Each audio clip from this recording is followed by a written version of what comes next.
Bom dia, boa tarde, boa noite. Estamos aqui no nosso 7º episódio do podcast, hoje com o filme Marighella, um filme brasileiro dirigido pelo Wagner Moura, primeiro filme que ele tá aí atrás das câmeras.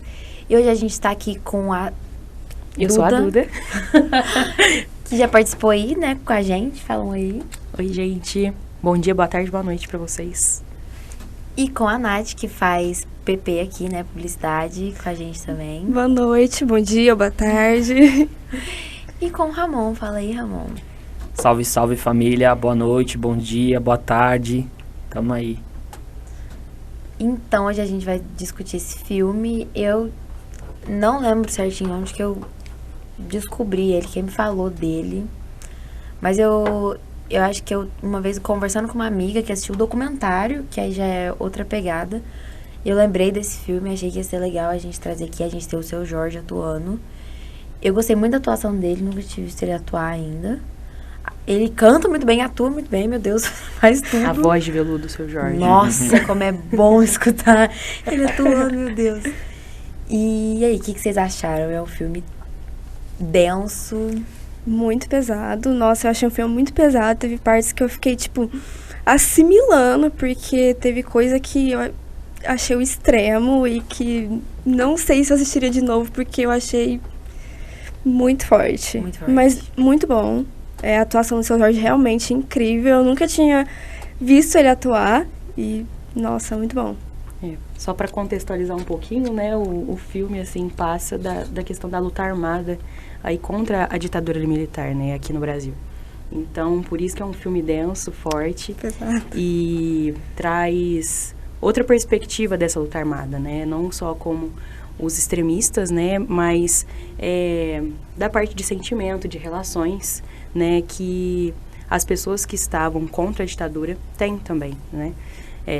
Então, a todo momento mostra ali o Marighella com a relação com seu filho, né? Mostra quem estava junto com ele também em relação com a mãe, em relação com outros filhos, a esposa, né? E que tinha um sentimento por trás também, né? E aí uma coisa que eu e a Aninha comentou antes da gente entrar em gravação, dessa questão. Por que as pessoas, né, estavam contra uma luta armada, sendo que quem também estava no poder estava lutando com uma arma, né? Bom, eu penso que o Brasil, ele se faz através de duas narrativas, né? É sempre a narrativa do dominador versus a narrativa daquele que está lutando para não ser dominado. E eu costumo dizer que o Brasil é uma luta para ver quem está contando a história. E é muito importante um filme como esse do Marighella, né? Eu particularmente conheço um pouquinho da história do Marighella aí desde 2010, né? Através da música do Racionais MCs. E acho que até um pouquinho antes, eu não lembro agora qual foi o ano de lançamento. Mas quando lançou a música do Marighella do Racionais MCs, eu já me liguei no personagem através do Mano Brown, através da composição do Racionais, né? E eu, através do rap, da cultura hip hop, fui me ligando em quem era Marighella. E eu acho que existem outros aspectos no Marighella que talvez, eu não sei em que medida o filme conseguiu trazer à tona, né? Que era o aspecto artístico. O Marighella era um grande poeta.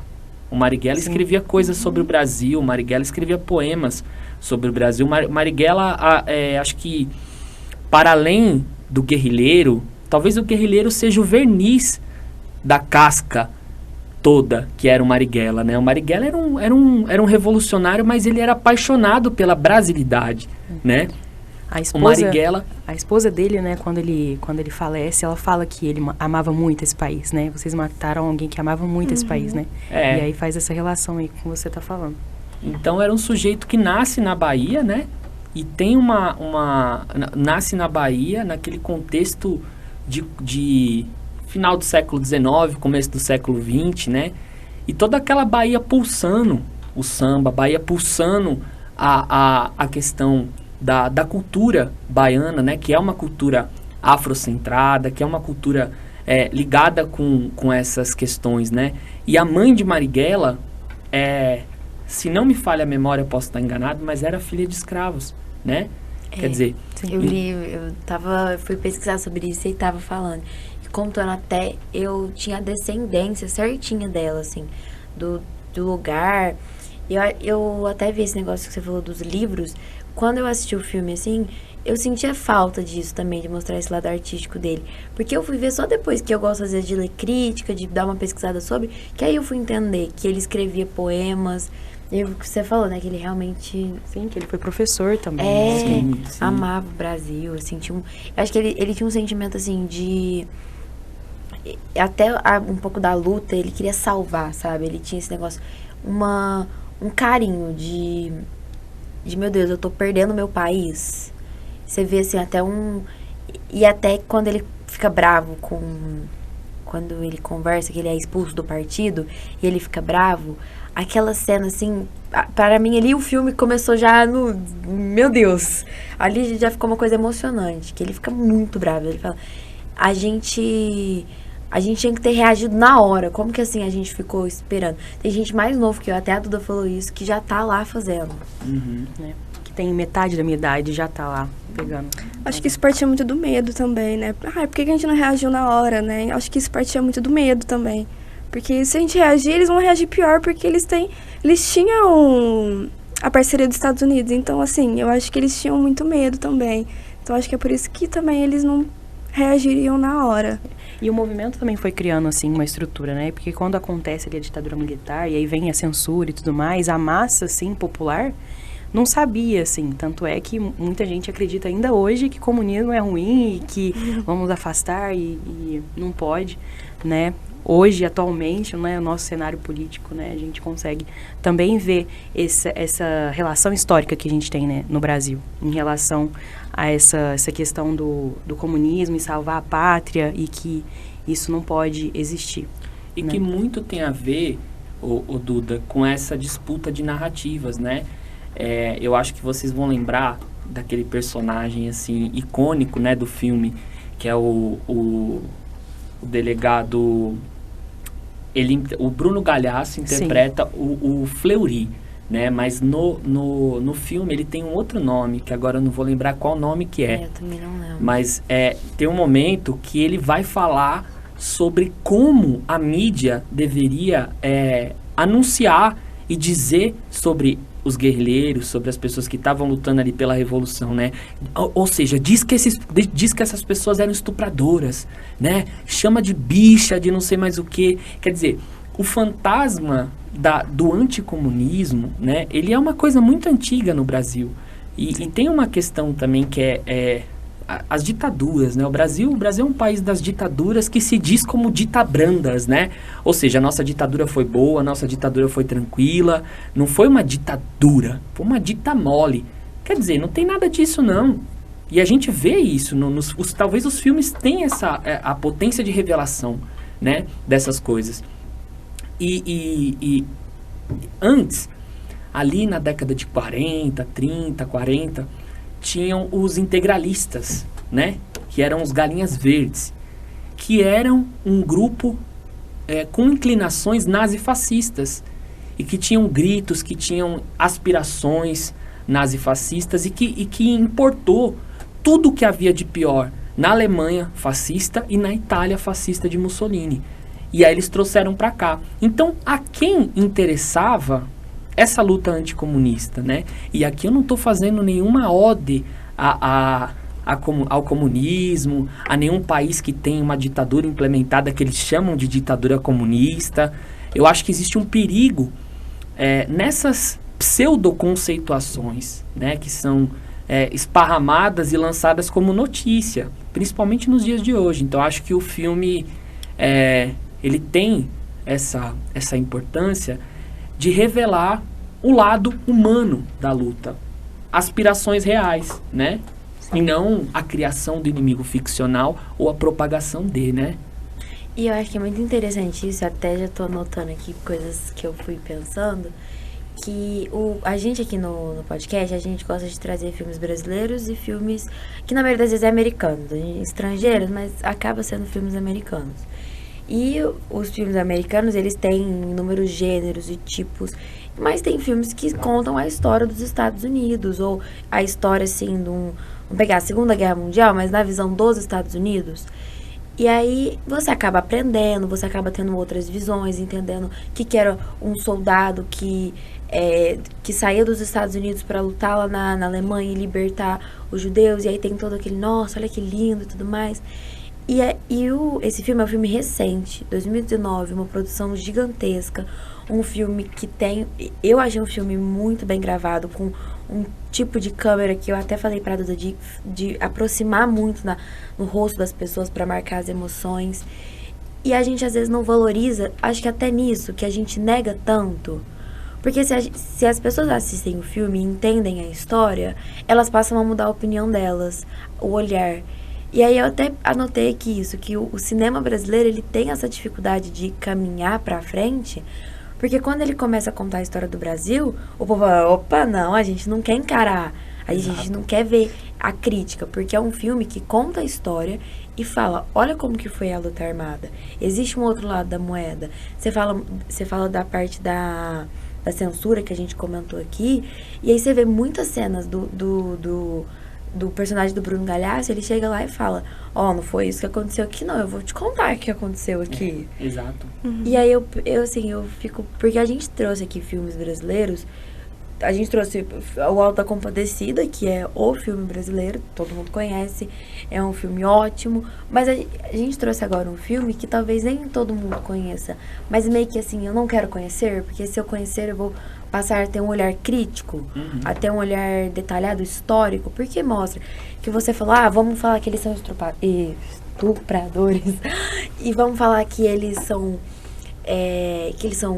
chamavam o Marighella de terrorista, vamos usar palavras horríveis para transformar isso, e vai implementando isso, vai passando, vira uma coisa meio de geração, sabe? Você nasce, você já tem essas ideias dentro de você e vai levando.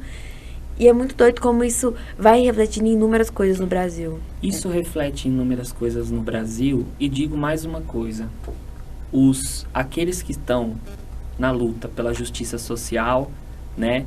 Aqueles que estão na luta, encampando lutas, né? Pela reforma agrária, pensando no pessoal do campo, né? O pessoal do MTST, que encampam uma luta pela reforma agrária, pensando no movimento negro, né? Pensando no movimento LGBTQIA+, e nos movimentos sociais que têm essa aspiração mesmo, e essa necessidade também de lutar, né, por políticas afirmativas, por justiça social, pela equidade. É muito interessante ver como que esses movimentos são retratados, e tudo isso, no fundo, é a manutenção do status quo, é a manutenção do 4-0 para eles, tá ligado? Ou 5 ou mais, né? E sempre o povo deixado de lado, né? Então, eu me recordei aqui, se de um lado eles colocam os movimentos sociais, isso é histórico, né? Isso não é só um fenômeno de Marighella e da luta armada, que Marighella estava ali junto, né? Mas isso é anterior até. Se eles colocam esses movimentos como movimentos de guerrilheiros, de baderneiros, de arruaceiros, de terroristas, de um outro lado, eles fazem uma ode ao escravagismo, né? Hoje em dia, o cara que vende picolé na rua, ele não é um picolezeiro, ele não é um sujeito que está ali sendo explorado por alguém que tem um pouquinho mais e que está perpetuando esse ciclo de exploração. Se esse sujeito está na rua, ele é um empreendedor. Olha que coisa bonita. Então a gente criminaliza movimentos sociais e traz uma espécie de eufemismo, né? De dourando a pílula, como diz o Lima Barreto, inclusive, sobre essas questões. E aí eu me recordo de uma coisa, que era um nome de navios negreiros que escravizavam pessoas da África e trazia para o Brasil, né?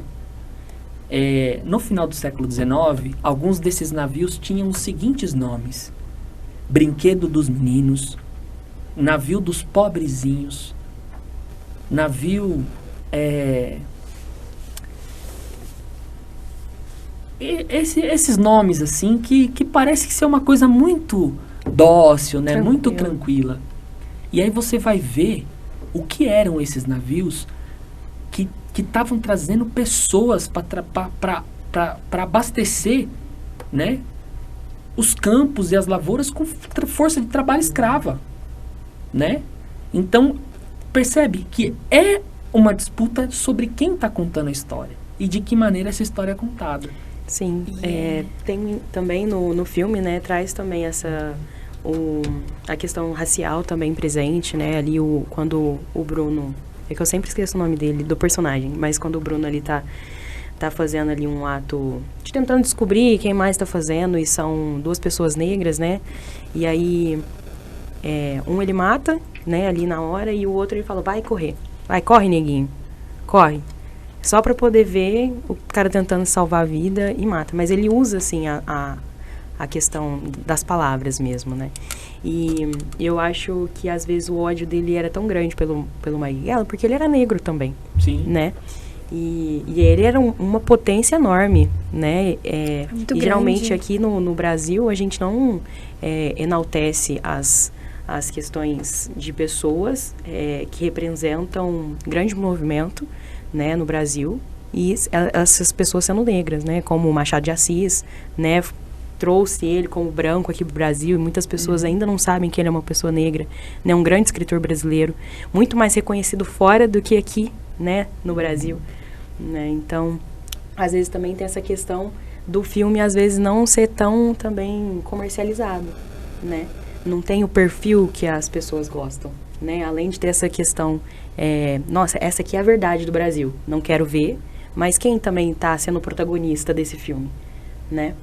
E outra coisa que eu lembrei quando você estava falando, Ana, sobre os filmes brasileiros, é que todos os filmes brasileiros precisam de muita gente bancando os filmes. Vocês já perceberam isso? E aí quando a gente compara com os americanos, tem só uma parceria, né? E quando é para sair um filme nacional aqui no Brasil, vai aparecer assim, umas 5 páginas, 5 telas de tantas pessoas que tiveram que investir para aquele filme sair, né? Ainda mais ele sendo de grande porte, assim.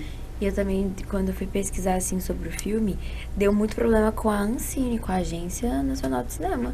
De querer tirar coisa do roteiro e até uma questão de censura mesmo. E é muito, assim, preocupante, porque o cinema hoje é uma forma de arte muito grande.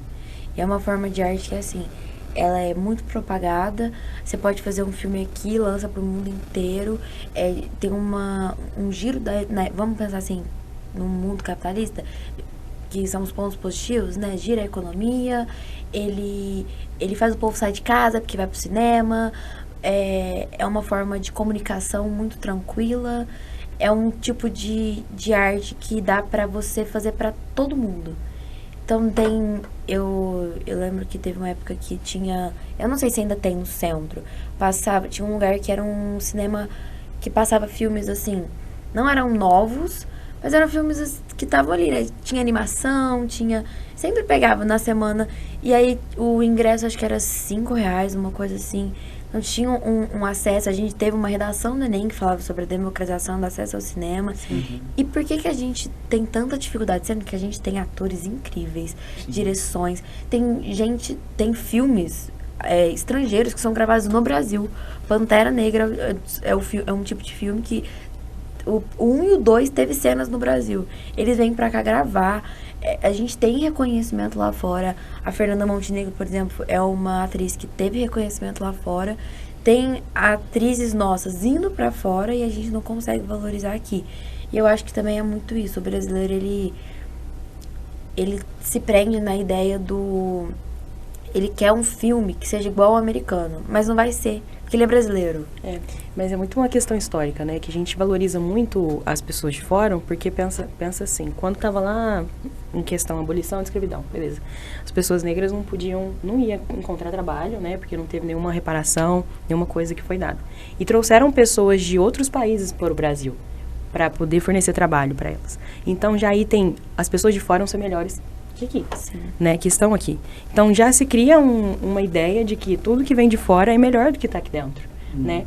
Além dessa narrativa de que o homem brasileiro é um homem cordial, assim, esse brasileiro de de mãos abertas, a gente acolhe todo mundo. Tem muito essa visão, assim, fictícia do Brasil, que a gente também não é só isso. E a gente acaba mascarando. De vira-lata. Né? E aí eu digo uma coisa que eu acho que resume bem isso que a gente está dizendo, né? Se farinha fosse americana ou mandioca importada, o banquete do bacana era farinhada. Xangai, né? Traz essa afirmação. E isso que você falou, Duda, sobre essa questão do fortalecimento da imigração, tem tudo a ver com Marighella, inclusive, né? Porque o pai do Marighella era italiano. A mãe dele era uma negra, né? E o pai dele era um mecânico italiano. E essa imigração do povo, sobretudo da Itália, da Espanha, sim, da Alemanha, que abasteceu o sul, né? Com esses povos que vinham para cá, era uma política de Estado. Sim. E que, sobretudo, tinha como plano o embranquecimento do país.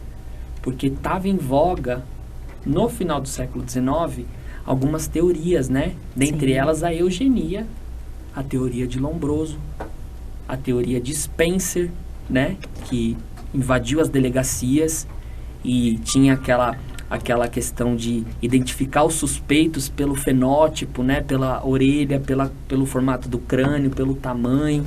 Então, eram teorias terríveis, mas que eram propagadas, inclusive, em ambiente escolar, né? E que é o racismo justificado sob a pseudociência. Se antes o racismo era justificado pela autoridade religiosa, né? E aí a gente vai ter bulas e documentos que comprovam essa questão, como, por exemplo, a bula Romanus Pontifex de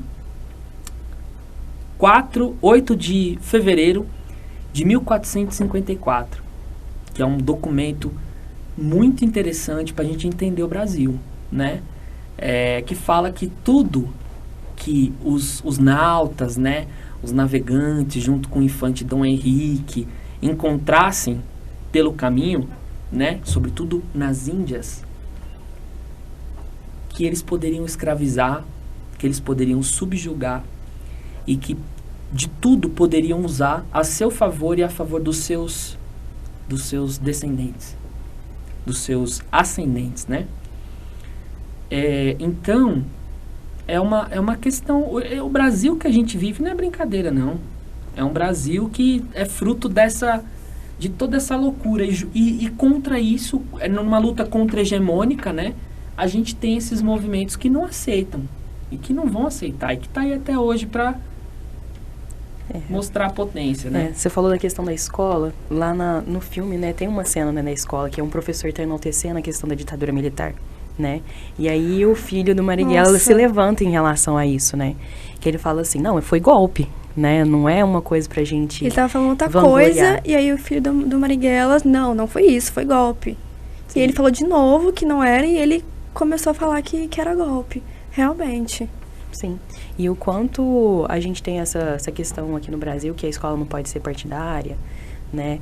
E a gente esquece que somos seres políticos, né? A roupa que eu tô vestindo, o porquê que eu tô aqui nesse set, o porquê que eu estudo, o porquê que eu existo, é uma questão política. Então, e eu acho que discutir política é uma questão assim, você pode discutir os dois lados, né? Então, e os dois lados vão ter questões sociais e a outra vai ser mais econômica. Ok, então vamos discutir sobre isso, né? E ver esse ponto que me aflige enquanto cidadão, né? Eu acho que são dois lados quando existe entre os dois lados alguma condição de diálogo. Sim. Né?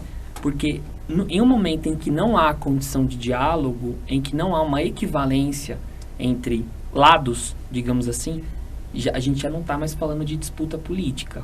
Aí a gente está falando de uma sobreposição, a gente está falando de uma ditadura, a gente está falando de luta de classes, né? Sim. Aí seria um outro arranjo, né? Aí vem essa polarização, sociedade. Né? Exato. Seria um outro arranjo de sociedade que é o que está... Talvez é o que a gente está vendo e está vivendo, né? Sim. E se vocês me permitem, eu eu separei aqui um trecho, um poema, né, do Marighella, chamado Liberdade. Pode ir. Não ficarei tão só no campo da arte, e ânimo forte, firme, sobranceira e forte. Tudo farei por ti para exaltar-te, serenamente alheia à própria sorte, para que eu possa um dia contemplar-te, dominadora em ferve do transporte. Direi que és bela e pura em toda parte, por maior risco em que essa audácia importe. Queira-te eu tanto, e de tal modo em suma, que não exista força humana alguma, que esta paixão embriagadora dome, e que eu por ti, se torturado for, possa feliz, indiferente à dor, morrer sorrindo a murmurar teu nome. Carlos Marighella. Não, Bonito. eu até ia falar que sem querer você fez assim, você puxou todos os tópicos e trouxe um poema ótimo pra gente, até assim, meio que fechar com isso aqui. O poema chama Liberdade, porque eu acho que ele, no final, era o que ele mais tentava lutar, porque eu acho assim, a última cena, assim, após créditos do filme, é uma cena muito forte, porque é a galera que lutou junto com ele, eles estão cantando o hino do Brasil assim, ó, com toda a vontade do mundo. E aí ontem a gente teve jogo da Copa, e aí eu comprei blusa do Brasil, e aí eu fui buscar minha amiga na casa dela e falei, eu vou começar a chorar quando marcar gol da Copa, porque agora dá orgulho de ser brasileiro até o dia 18 de dezembro. E aí, quando eu vi essa cena, eu falei, meu Deus, a gente se perdeu tanto nesses últimos anos na visão do que é ser brasileiro. E nas críticas que eu li, o que mais focava era isso, ele era patriota. E ele era realmente patriota, ele lutava por essa liberdade no Brasil, de poder cantar o hino do Brasil com toda a vontade do mundo e ser brasileiro. Porque ele amava o Brasil, né? Ele Então, amava assim, o Brasil. E olha, essa questão é tão séria do momento político que a gente está vivendo, né? E de toda essa relação com a luta de Marighella e com a luta dos movimentos sociais e com a luta pela liberdade, né? Mas não é uma liberdade aquela... dá licença, deixa eu ter liberdade para ser fascista, ou deixa eu ter liberdade para defender o nazismo. Isso não é liberdade, porque eu acho que um regime democrático de direito, ele tem limites, né? E ele precisa de limites para existir. Por exemplo, se você difamar alguém, isso é crime. E esse é um limite explícito de uma sociedade democrática de direito, né? Sim. Eu não posso sair ou fazer uma notícia falsa de crime contra alguém, né? Isso é crime, tá? Eu tava lembrando de um dia que a gente foi assistir o Marighella no IPRA, né? No Instituto, no Ponto de Cultura Pedra no Sapato. Então a gente se reuniu e muitas pessoas para assistir o filme, depois fazer um debate, né, sobre o filme. Eu lembro que teve um momento que eu fiquei que eu me assustei. Alguém abaixou a porta lá, né? Um dos meninos lá, tava tudo apagado, né? O Ponto de Cultura. E aí abaixaram a porta e fez um barulho muito forte na porta. Eu levantei na hora e fui lá fora ver o que estava acontecendo, porque eu imaginei que alguém passou ali e fez um ataque, né? No ponto, assim. Então, assim, a gente tá dormindo pronto pra guerra, né, mano? Em relação a isso. A gente tá nesse momento, assim, E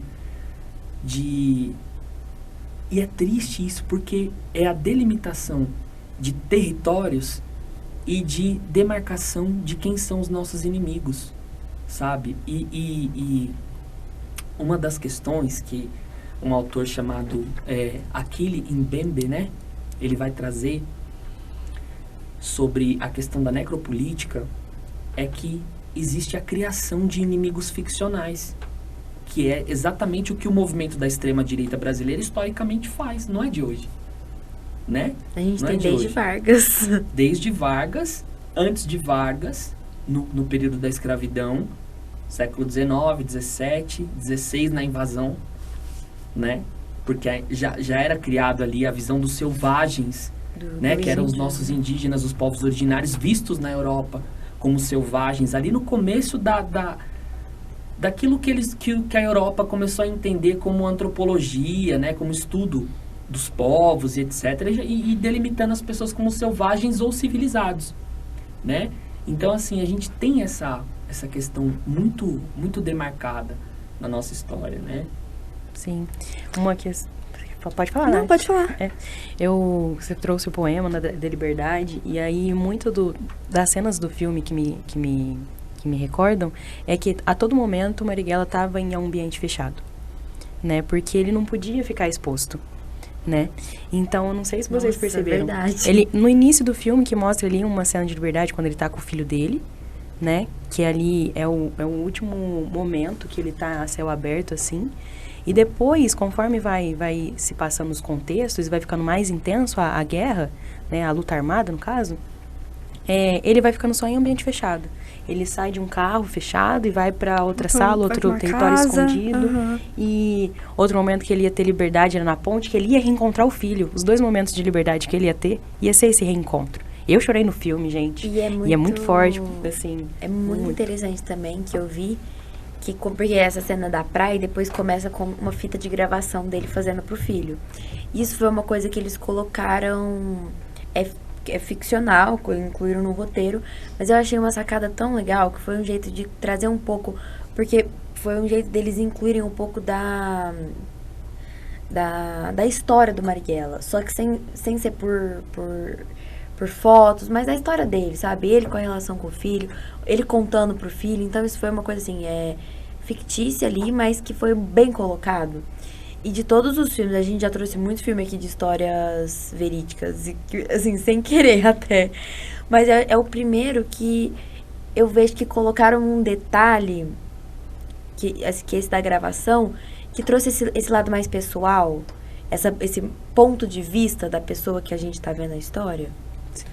Eu ia falar até isso, que o filme traz esse lado mais pessoal, esse lado mais afetivo, tanto para as pessoas que estão assistindo, quanto pro filme e pro personagem. E eu achei isso muito interessante, porque é uma coisa que mexe com a gente, né? Então eu gostei muito dessa parte de trazer mais esse lado pessoal e afetivo, para mexer realmente com a gente e ver como que era, né? Tanto para as famílias que estavam passando por isso. E eu achei isso muito importante no filme. Sim. Uma coisa que eu não gostei muito no filme foi a trilha sonora. Eu achei a trilha sonora, assim, pra mim, particularmente, ela foi um pouco clichê, sabe? Eu não sei se eu tô sendo assim... Aquela cena que eles estão roubando o trem das armas. É óbvio que ali ia ser Chico Sainz, tá ligado? Tava na cara, né, que ia ser Chico Sainz. Então, eu achei a trilha, assim, um pouco clichê, mas massa, da hora, né? Talvez pra gente que... Uma tentativa de comercializar. Eu achei que foi clichê. E essa cena que vocês disseram dele na liberdade, lembra uma cena do mar, né? Que ele tá no mar, assim, né? E o Seu Jorge, ele tem um álbum chamado Aquatic Life, né? Que é um álbum onde ele faz algumas releituras do David Bowie. E é muito louco esse álbum, porque tinha uma música lá, tem uma música nesse álbum que chama Life on Mars, né? Eu fiquei pensando naquela cena ali, eu já assisti aquela cena no mudo, escutando essa música, né? Eu acho que cabia muito, sabe? Mas eu falei, mano, também colocar Seu Jorge cantando com a cena de... Aí já era, só pode gravar também, né? Não, mas ia ser tão bom uma música dele. Ia ser massa, né? Ou às vezes faz uma música do filme e bota ele pra cantar. Pois é. Ia ser legal. É um filme, assim, que tem uma história muito interessante. É uma aula de história. Acho que isso é muito importante. Ainda mais hoje que acaba tendo que a Duda falou das escolas não poderem ser partidárias. Então, muita coisa é podada ali dos livros de história. Acho que a gente tem que, pela gente, tentar pesquisar um pouco. Tem muito documentário brasileiro bom, tem documentário do Marighella. O filme é muito interessante, é um filme longo, é um filme denso, mas é um filme necessário. Acho que é uma indicação. A gente comentou de muitas coisas aqui, acaba que quem primeiro assiste podcast, depois filme leva spoiler. Mas quem chegou até aqui, muito obrigada. A gente tá encerrando aí nossa temporada de podcast. E espero que vocês tenham gostado de participar aí. Espero vocês mais vezes. A gente ainda vai ter ano que vem mais podcast, se Deus quiser. Pode chamar a publicidade de novo, que a gente... Ó, pode deixar. Que a gente vai fazer mais filmes. Então, um beijo. E só para vocês não esquecerem, porque lá no início o Ramon não falou qual que era a formação dele, né? E só para entender esse repertório inteiro que ele tem, e daria muito papo, muita corda aí. Fala só um pouquinho aí, Ramon, só para as pessoas entenderem. Eu sou um sujeito criado, né? Em alguns espaços aí do Vale do Paraíba, né? Do litoral norte, entre quebradas cortadas pela linha do trem, mar, mangue, marisco, e também nascido no interior paulista, e daqui do interior paulista eu fui para esses espaços na minha infância, né? E tive esse contato de paisagens, de poesia, mas sobretudo em territórios populares e periféricos, né? A primeira vez que eu ouvi sobre Marx foi na rua, da boca de Eduardo Tadeu, na porta da Contramão.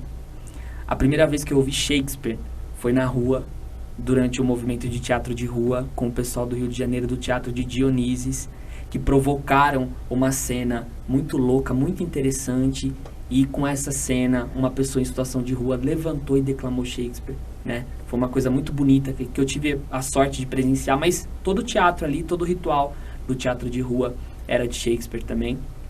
Tinha muita influência dele, né? E também venho da cultura hip hop, no elemento MC, né? Rapper. Trabalho com poesia, com literatura, né? Algumas ações aí de incentivo e de fomento à literatura também, como Saraus, Sarau Serol, Carro da Leitura, Ocupação Poética, que são projetos aí que a gente está desenvolvendo na cidade. E... que mais? Eu também sou estudante de serviço social, né? Na Unesp. E trabalho com arte e educação, com educação popular, com educação social, né, nas escolas, nos serviços de assistência, na rua, na periferia, na praça. E aonde couber um pouquinho de arte, onde couber um pouquinho de escuta, né, a gente vai estar junto ali fazendo acontecer. Então acho que é isso. Quiser deixar seu Instagram aí para divulgar o trabalho, deixar às vezes chamar a galera para participar. Então, Ramon Mocambo, vocês podem conferir o Instagram Ramon Mocambo, que é o meu pessoal, né? E o Instagram do Sarau Serol também, que é um Instagram que a gente vai movimentar agora com as ações do Sarau. E é isso. E quem quiser contratar aí para oficina, troca de ideia, né?